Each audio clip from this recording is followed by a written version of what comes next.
Can you shed any light on secret talks? No, there are no secret talks to my knowledge, but that doesn't mean to say they don't exist. As I say, I wrote the Local Government Act to ensure that councillors have no power, and I've been very successful. No, I don't think there are.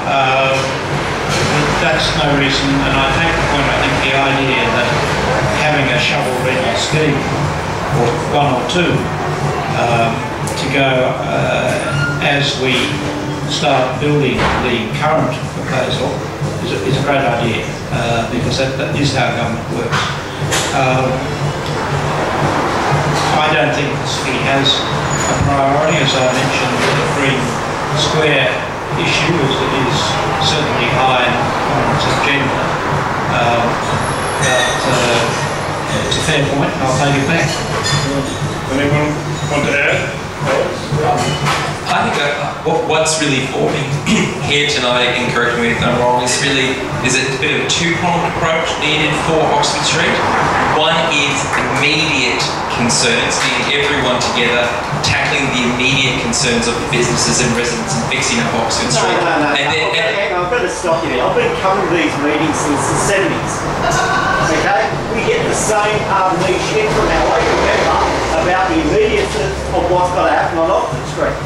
All you do is close streets. That doesn't help our immediacy.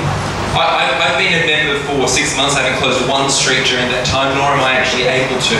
But let me finish what I was saying, which was one, first thing is to bring life back to Oxford Street and do what we can, working all together. Woollahra Council, City of Sydney Council, me as a local member, and the ancillary members, that's people like Gabriel Upton. So that's the immediate concern. Two, the second stage of that is around light rail and working out once Oxford Street, once we have improved it, because I think there is enough commitment from people in the room and the councillors, the newly elected councillors to do that, is to then look at a long-term strategy for light rail on Oxford Street and be shovel-ready, because we can see what happens when you're not shovel-ready, and that's the experience that people in Devonshire are experiencing at the moment.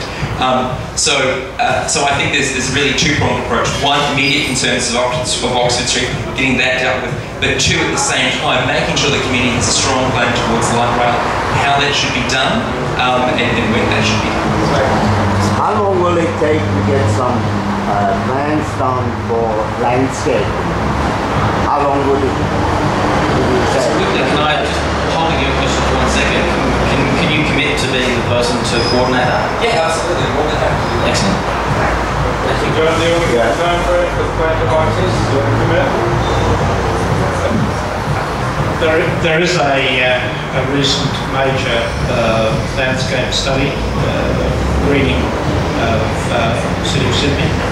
I haven't looked to see what proposals are there for Oxford Street, but there are very detailed proposals for the whole of the city, and I'll have a look. Jenny, I take it that you're busy working on I just wanted to say that I think it's great that everyone in the room is focused on the one goal, and that's about revitalising the street. And I think it was raised earlier that the light rail will be great, but it's probably 20 years down the track. And my experience so far, I came to see Sue and Kay as the independent councillor to try and start working out meetings to work out what people want down Oxford Street. And I know there's been a couple of council organised workshops, and because there's so many different needs and demands and views and expectations, it's extremely difficult as a councillor to say, well, this is what this group wants, and then I take it back, and then the next group says, no, we don't want that. So it would be really helpful, as suggested before, Kate and Sue said, look, we need a bit of a coordinated effort here. And I don't want to be a councillor that goes in and says, well, this is what we've got.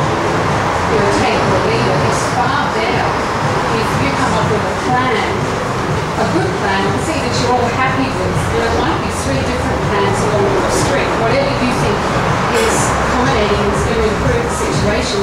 And I'll do my absolute best to lobby and support it. But it's very slow work for me to go into all these different groups and all want different things, and then try and go, okay, what do I lobby for now? So I want to make a point just here, I really strongly suggest you organise something that we can connect into and really support you. That's my Can I make a point on that? Councillors, state members, very busy people. They've got a lot of different issues that they've got to be across and a lot of different masters to serve. Look, connect with a local lobby group that has the same core issues that you do. At the Business Partnership, we represent over 100 local businesses. We talk to all our membership, we refine that down, we work out what everyone agrees on, and then we can take that unified message to our local members and gain action. And we've been successful. We can connect with our local resident groups who also reach out to groups of residents that all agree on certain activities. I think individual businesses, individual residents, contacting the local members is not the most efficient way we can get things done. I think if we form large groups of people that actually agree on just a few key areas, and we don't have to agree on everything, we've just got to agree on we want to plant boxes for occupancy or we want to get rid of bus lanes.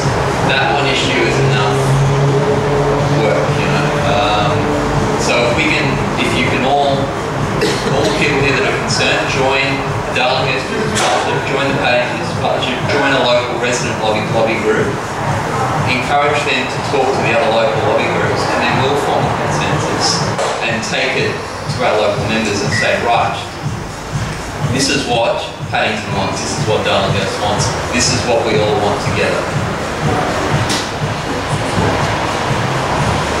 I just need to say to all the new councillors and the new members that, we have all been contributing our ideas to council forums for about 10 years.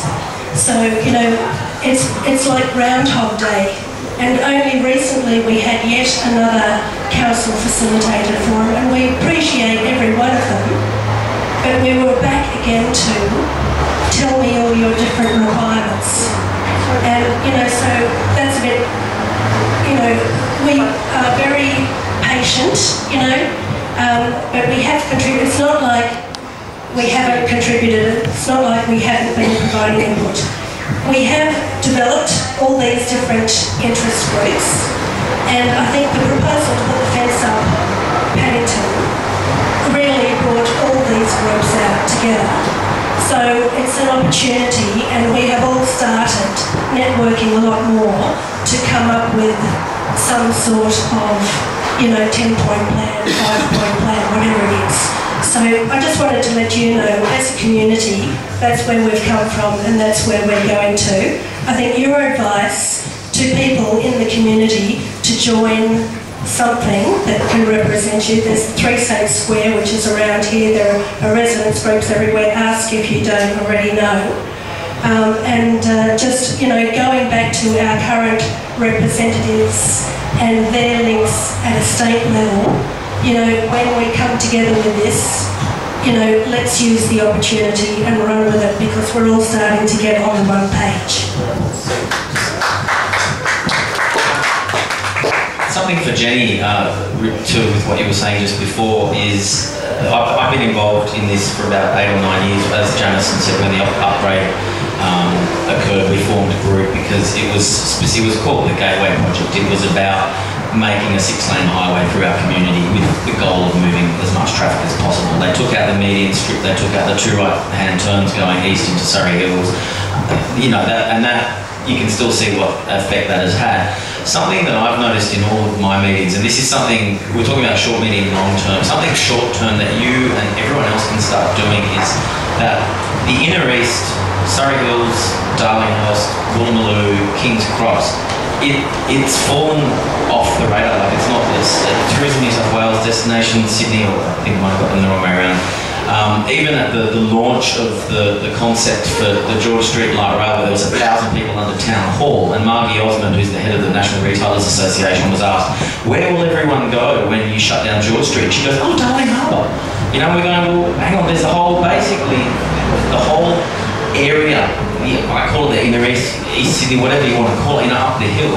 This is our left bank. This is our Bohemian Quarter. This is where we get up at 11 o'clock. This is And that language isn't being used, and we're not directing tourists here, we're not directing people from Melbourne here. I had a girl at the shop next door who was an ultra funky chick from Melbourne who, when she discovered this area, she goes, oh, I came to Sydney, I was going to move back. And then I discovered the inner east, and I love it here. You know, and I've got this anecdote I tell of this person who comes to Sydney who's a seasoned traveller who climbs the bridge and, you know, gets to Darling Harbour and goes, is this it? And leaves. And I actually met this guy camping at Christmas, and he went to Melbourne. So it's as simple as starting to putting us back in the language, because anything east of Central Station, Elizabeth Street, Hyde Park and St Mary's, which is this big natural divide, we just don't exist. And it's as simple as putting us back into the conversation. Any comment, any questions before as we retire to, yes? Sorry, can I just make a few comments to some of the questions? Of course, take comments.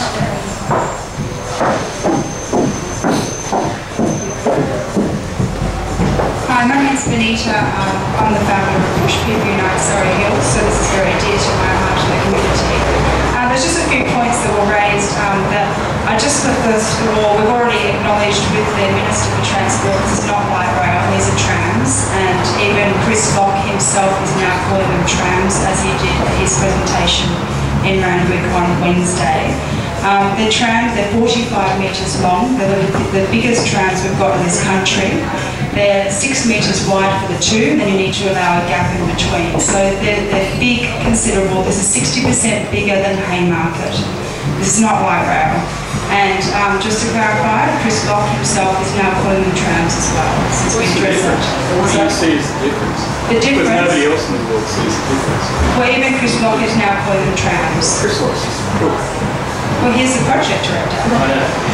Okay, so they are 45 metres long. I think it's just really important to be aware of that, because it's not light rail, it's a new form of transport to Sydney as well. 45 metre long vehicles are light rail, called that universally around the world.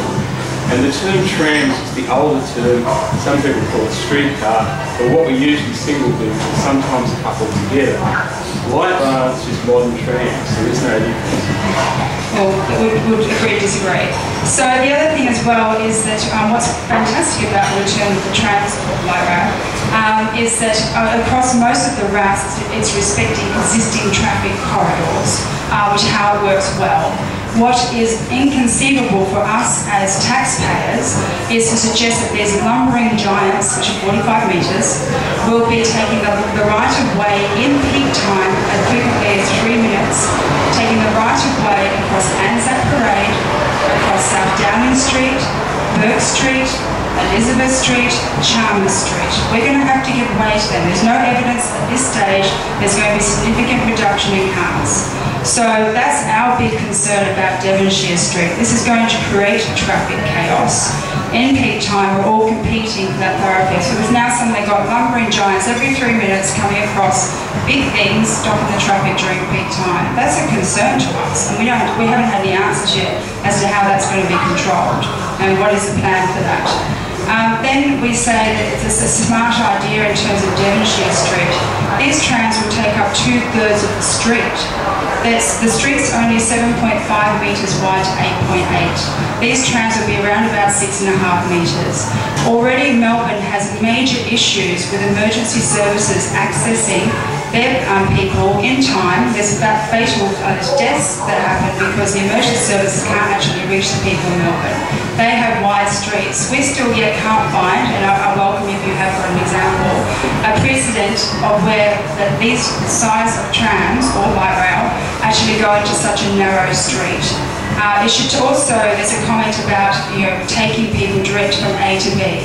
Light rail, if that is what it is designed to actually move people around a city, not A to B. It's designed to be hop on and hop off, and that's why we're a big supporter of a route that actually respects existing traffic corridors, takes them to to Taylor Square and down Campbell or Associated Street. 70% of commuters from Randwick want to go to the CBD.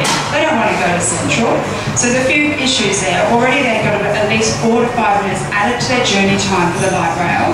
They're going to have to pay more for the privilege. And do you know what's going to happen? Pretty much like the Cross City Tunnel, and this is why we're concerned about being a victim of this, before we destroy our neighbourhood that's renowned across the world. is to make sure the modelling and feasibility is being done and demonstrate to us that it's the right solution. Because I'm sorry, if it doesn't go where the people want to go, they're not going to use it. The other great thing that we found out on Wednesday at Chris Lock's presentation to Ryan, which he hasn't told us at Surrey Hills, is that actually this doesn't connect to the CBD. You have to hop off at Central to hop onto the CBD. That's what he announced on Wednesday, his words. So there's absolutely no net benefit to Surrey Hills whatsoever. We'll be struggling to even get onto it based on the patronage figures they've got, which to date we disagree with. So there's no net benefit. We're going to be used as a spine of the network to cloak the minister, which is basically going to destroy Surrey Hills. So I'm sorry, I think it's fair that Surrey Hills and everybody as taxpayers have some rationale, some modelling before we start creating this traffic chaos and destroying what is a beautiful suburb. I'll say this comment, but I do think that there are some transport experts here, and I would be interested to hear, because that's a pretty damning statement, that there's this great big wide train on a narrow little residential street. I think the first thing I'd say in response to a great big wide train, we're talking about light railway, not Melbourne Express, is that take a stroll down through the end and see how wide some of the streets are there and how the transport deals with that. I'd also like to point out that the question in Melbourne about the access to the fire brigade, etc., is related to the traffic jams of the motor traffic in Melbourne, not specifically to the light rail stops. If we're going to look at the length of cars, you'll find that in Budapest, the cars are longer still than 45, they're around 60 metres long. And I don't think Budapest is exactly a wide boulevard, the streets left, right and centre. It's a compact European medieval type city. We have to face the fact that what's going to happen in the future here. And I actually went to the meeting, I don't know, at Sydney Boys High School. And no, I didn't want to do that. I went home by bus afterwards. So I walked down to Cleveland Street and I waited for the bus. And I had to actually thread my way through all cars that were sort of pulled up in the Sydney Boys High School parking lot to actually get to the bus stop. It was only 10-15 minutes walk to the bus stop. I got on the bus, and there was one other person got on the bus with me who came from that meeting. Now I know there was buses running to the Anzac Parade side as well, and I don't know how many people were walking out to the meeting there and catching the bus. But one would have to ask, how many people who were at that meeting who were abusing the minister? I would use the word abusing because actually the Lord Mayor had to actually call the order. How many of those people were actually using public transport? And I think that's the important thing. We have to look at the realities and not sort of conceptual errors, because basically Europe is the place to look at for how they thread light rail vehicles through the city streets. Go to Prague, go to Paris, go to Vienna, go to Dublin. Dublin in particular, I would suggest. Excuse me, you may have your chance when I've finished. So mate, we're not Europe. We're Australia, and why would I get on a bus and I've got an SUV with leather seats, Bluetooth, aircon, all that sort of thing? I think the question we're looking at here is, you're not going to be able to put a number of people who are around on cars in the centre of Sydney. So you have to look at how we do it. The Europeans have faced up, so we can't learn from some of the things that they have done. There's not much hope for us. Yeah, but it's like old mates said over there, the traffic numbers haven't increased. That's right, but I mean, we're talking here about, we've got to look at, say, 10, 20, 30, 40, 50 years. We didn't get the Harbour Bridge built in 10 minutes. It's used today. So had it built the wrong way back then, we'd be in a bigger mess today. Just going back to the ladies, who obviously has an opinion about the route of the tram should take. What route do you think it should take from Town Hall and Central, football stadium, hospital, university?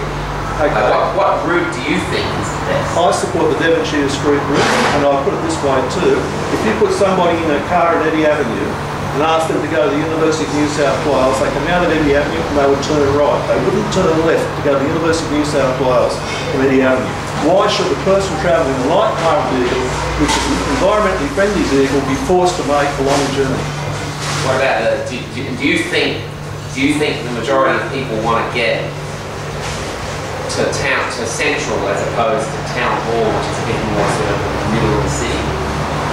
Because if you wanted that, then people might want to stream more around, the bottom end of Oxford Street, Chambers, whatever it is? If I can make a comment, there are a number of different directions of travel. You can never match all of them with one route, obviously. But what happens from the inbound direction in the morning, a lot of people come from the southeast. Yes, a lot of them want to go, if you like, to the heart of the CBD, but some of them also want to change trains to go to North Shore or Parramatta or somewhere else. But equally, to be able to meet the reverse flow demand back to the university, also on the weekends to Moore Park, that's a critical. At the moment, there are only special buses on weekends. You know, most of the people that go to the football stadium or go to the cricket grounds or cricket matches and so forth, a lot of them arrive by train at Central, transfer to these hundreds of buses. They run in a big circle, you know, and likewise they run special buses to the two high schools from Central, and they run a whole lot of buses, of course, from Central to the University of New South Wales. So there's a huge number of buses currently trying to, fairly inefficiently, service these various travel demands. That's where the light rail can actually serve both the outgoing movement and the incoming movement. For people coming into the city, depending whether they want to go to the southern end of the city or the central part or the northern part, they can actually stay on the tram and go all the way through if they want. Or if they want to get out of Central and get on a train going to a certain key, they can. Or as I say, if they want to go back in the other direction, they can. So it's the best single route for meeting a whole range of different travel demands from the southeast and to and from the southeast. It doesn't say it's perfect. I don't think anyone's disputing the benefits of light rail. Okay, but you're talking business here. But you have talking people, because we live in suburbs and we live 20 feet off Devonshire Street, and Devonshire Street solid that section of the city is pretty much pretty densely populated by people. As you brought up earlier on about the housing issue people, they have been totally ignored in the equation, and there's no reason that we should. And just on your other arguments about just going to one beach, forget going to one beach, because we were told last week that many of our streets are too steep. How is a light rail going to come up one road up that big bend just up from the beach? Forget it, you know. 100-year-old technology could come up there. 100-year-old technology. The original trams come from Bondi Beach up to Oxford Street. They were trams. That's right. They were old, small trams, not modern, high technology. Why can't they go up Albion Street? Trust the experts. Why can't they go up Campbell Street? Campbell Street doesn't even go in the clock. The point of it out, I can understand, I think, the objection of people living right next to or on Devonshire Street to having this new transport corridor through there. That's why. I live from there, the tram's going to go past me every 2 or 3 minutes. 300 people going past. I lived in that street for 60 years, and my life, quality of life is it's justified. It's going to obviously have an impact, that's for sure. But light rail will have a lot less impact than bus rail. I agree with it. I really like that rail, but I don't like it going up the street. Why are they using a different route? Like, my ignorance, right, not from Sydney, I moved here in '98. Why are they using a route which wasn't the original, like I said, why reinvent the wheel?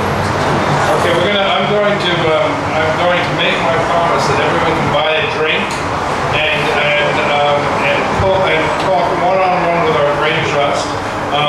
However, I will allow that because we have people who've been involved forever. As long as you'll allow an answer without shouting, that's what happens with your drink.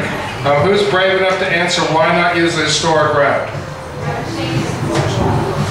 I think you have to look at the corridors and what happened in the old days and what's left, etc. The main route out to what is now the University of New South Wales ran along Cleveland Street. In the days when the trams were running Cleveland Street, it was a one-horse street with trams running over. Cleveland Street today is the major east-west corridor. And if you put trams in Cleveland Street, we're going to slow that corridor all the more, because putting trams in Cleveland Street will not take motor vehicle transport off Cleveland Street. When you've got an airport that's serviced by that now, you've got major areas of shopping centres, etc., the big box shopping places like Moore Park and that. And basically, Cleveland Street will also run the heavy traffic through Port Box. We don't question that. Folks, can I thank our eminent panel of experts.